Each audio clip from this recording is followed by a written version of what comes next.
Hey guys, welcome back to All Things Knives. It's your host Fletcher, and today we are going to be taking a look at and reviewing the Manix 2 Lightweight.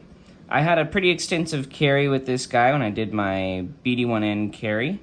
I ended up selling that one and buying this one, but that shouldn't affect the review at all. Let's start it off nice and proper, how we normally do.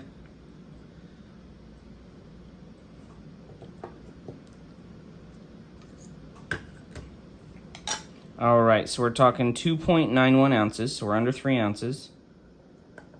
And in grams, that's going to be 82.4. Let's see how that compares to some other knives. So maybe the full-size Manix. So we're talking 4.2, pair 3. It's going to be heavier. Pair 3 is going to be heavier. Benchmade bug out. The Osborne.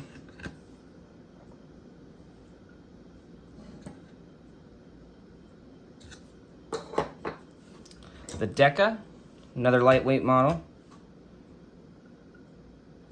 Slightly heavier than the Deca, isn't it?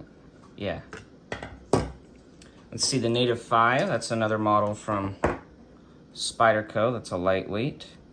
Native 5 is going to be lighter. PM2. It's lighter than a PM2, so if you like your PM2. Kershaw Leak. So it's going to be slightly heavier than Elite. And compare it to the Rat 1. 5 ounces. All right. Measurement. So it's just, it's middle of the pack in terms of a lightweight and full size.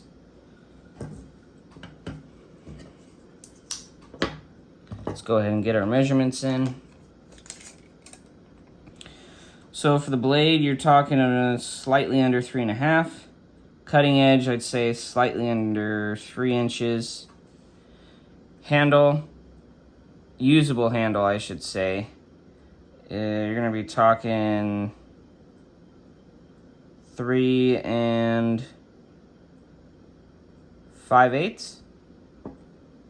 With the choil, you're talking about 4.5 inches.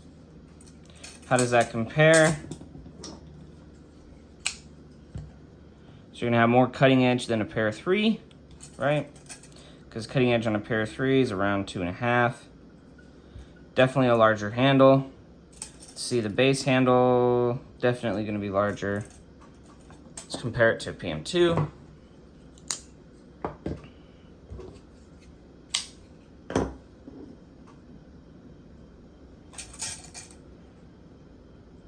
Blade lengths are going to be similar. Usable handle on the PM2, so meaning from here to here is about 3.5. With the choil though, you're talking 4.5, so same. So if you like the PM2, you'll like the Manix. Let's compare it to, these two should actually be very similarly sized. So you got more cutting edge, obviously, on the RSK, but about a 3.5 inch blade, maybe slightly up under. Usable handle, you got about 4, whereas this guy without the choil, you're talking about 3.5, and about with the choil, you're talking about 4.5. So very similar to one another. If you have a Shaman, this will also compare rather nicely with a Shaman's. I think it's going to have slightly more cutting edge with a slightly longer blade and more usable handle off the bat, but with the choil, the Shaman's still going to have more usable handle. So if you have a larger hand and the Shaman's just where you like it, the Manix 2 might be slightly too small for you. To compare it to something else, So if you have a bug out and you're wanting something a little larger, let's see, in terms of cutting edge, it's going to be the same. Handles are actually going to be very similar in terms of usable area. But if you want a little more, the choil on the Manix is going to provide you some more. Okay. So now that we've compared it to some models that are widely known, my thoughts on the Manix 2 lightweight. I noticed while carrying it that it is a great lightweight knife and that you hardly notice it's in your pocket. I also liked that for the weight, I was getting a full-size blade. It was a full-size blade with a nice 3-inch cutting edge, so I got plenty of cutting performance, and the ergonomics are phenomenal. Even for a lightweight model, I mean, the way they shaped the plastic on this guy, they actually did a phenomenal job. In terms of the difference between a lightweight and the G10, the G10 is just going to feel more solid out towards here. But in terms of the feel in the hand, very, very good. Very good. And the G10 is going to have some more weight to it too. But in terms of the overall spirit of the knife, I think the lightweight is a great option, especially for the price. I love that it's ambidextrous, meaning that no matter which hand I use, I'm able to close this guy. This guy's still pretty stiff from the factory because I got it yesterday, but I wanted to do this video with it as soon as I got it. A gripe I do have is it should be the deep carry wire clip and this lanyard hole. I did have a lanyard in there and I ended up taking it out because all it does is flop around and kind of get in the way on this knife. So far for me on the Manix, the lanyard hole, every time I've tried to put a lanyard on it has just been really uncomfortable and I end up taking it off.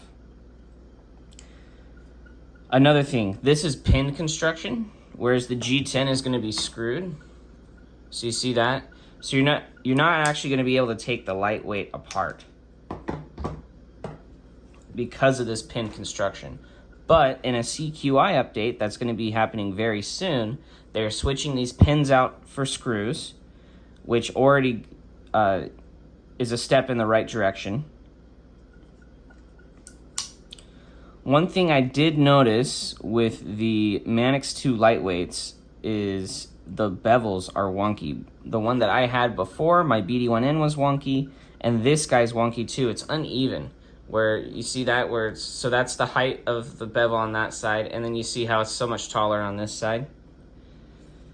That is something I think Spyderco can easily fix. They just have to pay a little bit more attention to the CQI. Did it ruin the knife for me in use? No.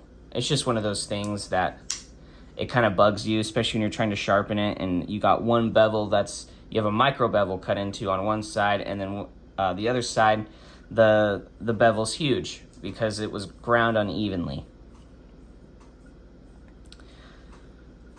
Another point of the Manix is this ball bearing construction here. You see there? So it has functions similar to a crossbar lock style that Benchmade made popular with their Axis lock, but it will have an evenly wearing lock face. And if you look at those springs in there, you see that spring? See how it's like a pin spring? And it's not those Omega springs. So you have a more reliable spring in there with a ball bearing that is free floating so that it evenly wears on the lock face. So this is supposed to be a longer lasting equivalent, if not, I would say, I can't say definitively, but I believe the ball bearing lock might actually be stronger than the Axis lock, if not pretty even to it, due to the fact that it's wearing, but it also does have you'd have to basically crush that ball bearing in order to unlock the knife, because you have lateral force pushing this way, you have the tang of the blade here, and then part of the blade here that's also being interfaced. So it's a very strong, lightweight locking mechanism. The only thing is, and I think one reason the Manix isn't more popular, is it takes a while to break in. and it's not as fidget friendly. But functionally, it is phenomenal. I've never had a problem with any of the lock cages on my Manixes. People don't like that this part right here is plastic, the part that pushes in. You can buy metal ones and install them from Flytanium. But like I said, not on the lightweight, but you can on the full sizes. This is an exchangeable part.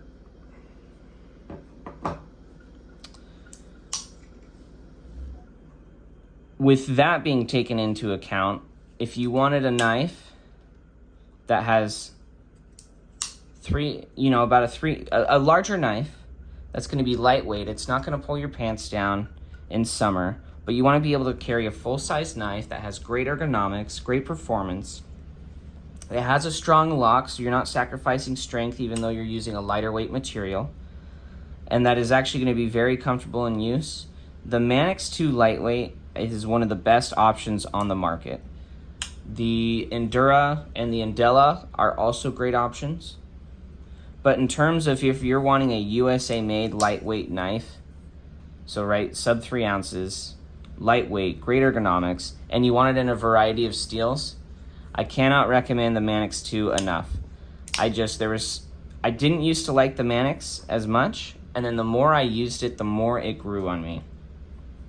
It was one of those things that just every time I used it, it did its job perfectly. No matter how I was holding the blade, it was always very comfortable. I didn't have any problems with the, I mean, if you see it's compared to like a PM2, the blade stock is actually slightly thinner, okay?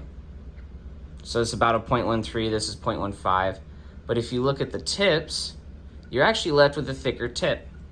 So in harder use scenarios, say where you're really using your tip, you're not gonna have to worry about it breaking off as much as you would with your PM2.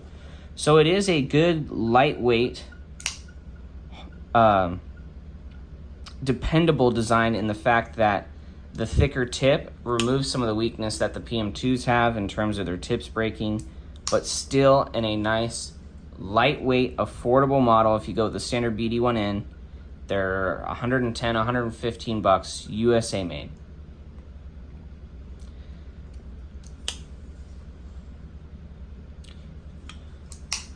As always, guys, thank you so much for watching. Let me know your experiences with the Manix 2, maybe what your favorite lightweight model is. My favorite lightweight model is probably the Para 3, but I still recommend this Manix 2, especially if you're wanting a larger knife. It is phenomenal, it performs well, and for the cost, not bad if you do the BD1N. But as always, guys, thank you for watching. Like, comment, share, subscribe, and stay sharp.